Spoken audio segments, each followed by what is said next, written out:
Good morning, children.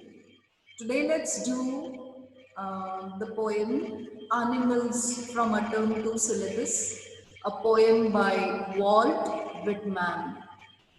A poem that very beautifully describes us and gives us a very strong message that why is it so that the virtues which God blessed us with, the noble virtues, the good qualities which God blessed us with, why have we given away, why have we given up those beautiful noble virtues? Okay, so he is basically questioning the human beings that what is the reason because of which we have dropped those qualities. Moreover, he says that he finds those noble qualities in animals. So for once, he begins his poem with the thought that he wishes to switch his loyalty from human beings to animals. He wishes to live with the animals in their animal world because he says that they have retained those qualities which human beings were expected to continue with. So what has happened because of which we have downgraded or degraded ourselves? What is the reason for that? So poet here very beautifully puts up his thoughts and questions human beings that what is the reason behind all these deteriorations which we human beings are undergoing. Okay, so let's begin with the poem Animals. Fine. The poet tells us that he feels more at home with animals than humans. More at home means developing that comfortable situation or compatibility. So he says, why does he feel that he is more compatible to the animals than the human beings? Because he finds the human beings as complicated and false. Okay, for human beings, it's considered that they are a packet of complications, contradictions, and confusions. Human beings. He says that human beings are a bundle of complications, contradictions, and confusions. So, what has led human beings to make themselves so? Okay, so let's start with the poem. I think I could turn and live with animals. I could turn means I could change my position. I could switch with my position. I could exchange places with the animals and live with animals because he finds they are so placid. Placid means very calm, very contented. So he says, I think I could turn and live with the animals because they are so placid and self-contained. Self-contained means how controlled they are because they maintain a purity of mind. So because of those qualities, he feels that is it possible that I exchange my places and start living with those animals, leaving the human world. So he finds them placid, self-contained. I stand and look at them long and long. Okay, so he says, I would look at the animals for a long time. Here, there's a repetition, long and long repetition over here. Basically, he says that he is longing. When he is looking at those animals, he is longing, he is desiring that when would human beings also recall the noble virtues which they once had. Okay, so when he says no long and long, so it is his desire for human beings to maintain those virtues, those noble qualities. He says, I stand and look at them long and long. They do not sweat. They do not whine about their condition. Here, the word sweat means demand or worry. They do not sweat, means they're not at all anxious about what they want, or they're not bothered about the things which they have and things which they want. So they do not sweat and whine about their condition. Whine means complain about their condition. They do not complain about it because they are happy, they are contented, they are satisfied, because they have a very clear conscience. Having a clear conscience means they know very well that whatever they are doing, that is morally justified. So that is what they say. So when you have a clear conscience, you don't bother about anything. So that's what he says, that they do not demand, they do not worry, they do not complain about their condition because they are happy, they are content with it. They do not lie awake in the dark and weep for their sins. What is some major flaw with the human beings? They make mistakes, they commit sins, wrongdoings, and then they would keep regretting and repenting for it. Means involving themselves into immoral things and later on crying and weeping because they are having sleepless nights. And when does a person have a sleepless night?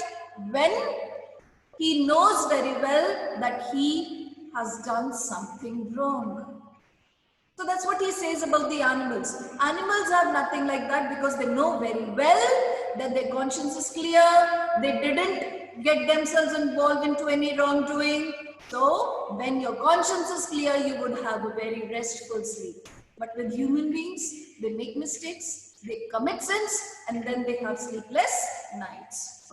So they do not lie awake in the dark and they weep for their sins. Sins here refers to the immoral deeds or the wrongdoings which human beings usually tend to do. They do not make me sick. Poet says that usually what happens is that they do things wrong, but then they start worshipping God in order to show their faith and dutifulness towards the God. So he says that if you are really having that sense of goodness in you, if you really worship God, if you really believe in the presence of God, you wouldn't do anything wrong.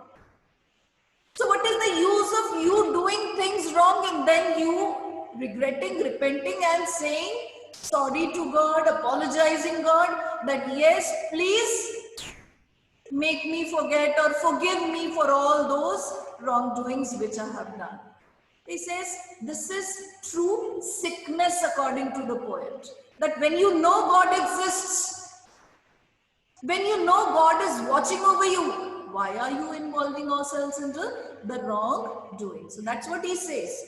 They do not make me sick discussing their duty to God. Discussing their duty to God means seeking forgiveness to God, doing wrong things and then apologizing to God for the wrongdoings. So he says they never discuss their duty to God. Another thought, not one is dissatisfied. Not even a single animal is dissatisfied with his destiny, dissatisfied with his condition. They are always happy, they are always content. So not one is dissatisfied, not one is demented with the mania of owning things. The word demented means affected with madness. AFFECTED, affected with madness. So he says, none of the animal is dissatisfied. On the top of it, they are never mad about the mania of owning things. Mania word refers to the obsession, madness of owning things. We human beings always keep chasing the things in this materialistic world. We derive happiness from materialistic things. Okay, we want an AC, we want a big home, we want a big car. But these things are materialistic things. Happiness doesn't come over with these materialistic things. Happiness comes with love, compassion, helping the needy, sharing, caring. Okay, so he says, not one is demented with the mania of owning things. Means they are not involved in the mad race or the mad chase of having those materialistic things in their life.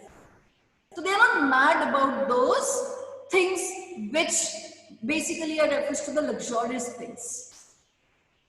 Not one kneels to another. We human beings, what do we tend to do? Any ancestor or any religious priest, any person. Over the years, sometimes you start respecting that person. You start worshipping that person.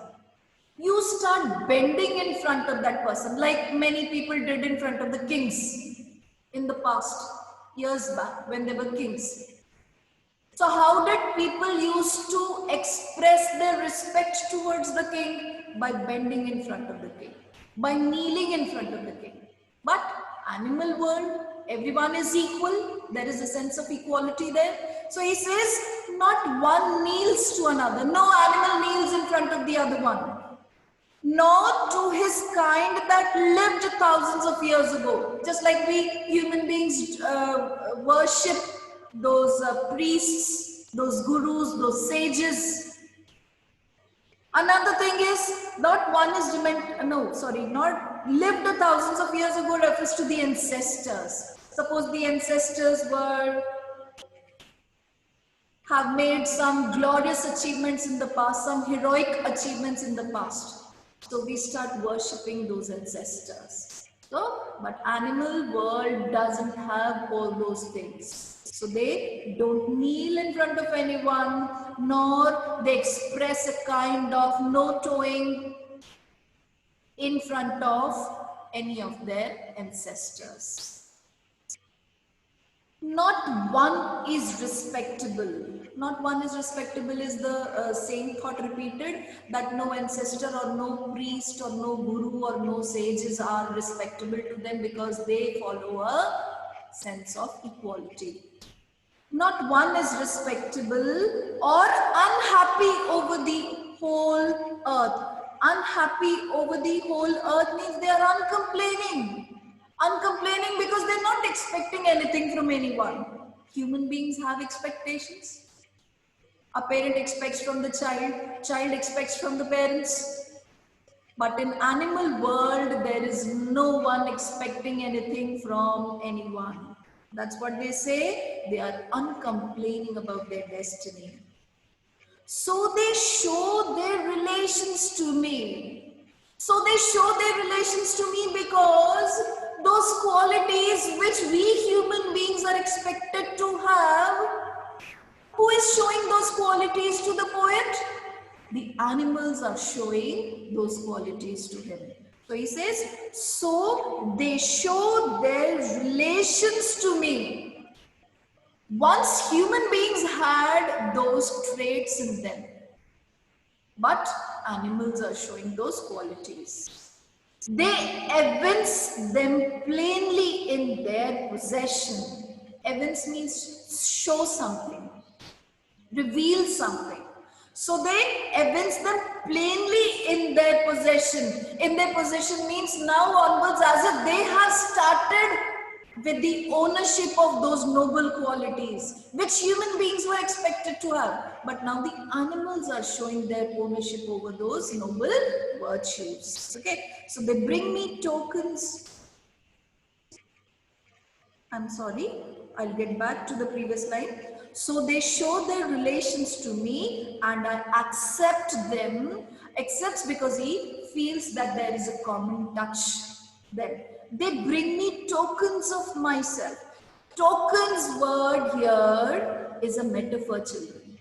It refers to the symbol, tokens refers to the symbols of those virtuous qualities, those virtuous nature, those virtuous characteristics which human beings should have possessed. Okay? So they bring me tokens of myself. They evince them plainly in their position. Now they are showing that those noble virtues are under their ownership now. They have those qualities with them. The animals are having those noble virtues in them now. Okay? Because he finds human beings, you may write that in your book, he finds human beings as confused, greedy, overambitious, pretentious, and arrogant. All these qualities obviously are not the good ones. So he says that noble virtues which human beings should have had, animals are showing them. On the contrary, what qualities are human beings revealing in them now? Greed, ambitiousness, letting each other down. Okay, so that's what he calls over here. I wonder where they get those tokens. He's questioning himself. That from where do these animals have acquired all these virtuous noble qualities? I wonder where they get those tokens. Did I pass that way huge times ago and negligently drop them? So he says, as a human being, where was I wrong? What mistake did I make? That without even knowing and being so negligent that I have dropped all those noble qualities forever. And the noble qualities which human beings have dropped, who have carried forward those qualities with them? The animals have carried forward. Because they have retained those virtues which human beings should have carried forward with pride. Okay, so he says that these qualities human beings had in the past, but now they had been very careless and very negligently they have dropped all those virtuous natures in them, those qualities in them. And what have they done with them now? That they have become so very overambitious, they have become so very complicated, contradictory, that doing wrong things and then regretting for them. Okay, attempting sins, not having a clear conscience, then having sleepless nights. So he says that in spite of knowing all these things, then why do we make mistakes? Okay. So here we complete with the poem. Now let's discuss what all poetic devices are there in the poem. Okay. See, the very first line of the poem, I think I could turn and live with the animals. Assonance. Assonance is there because the vowel sound I is there, continuously repeated. Then line number 3 of the poem has repetition. Look at them long and long. Then you may have a look at line number 3, 4 and 5. It has anaphora in it. Line number 3, 4, 5, anaphora.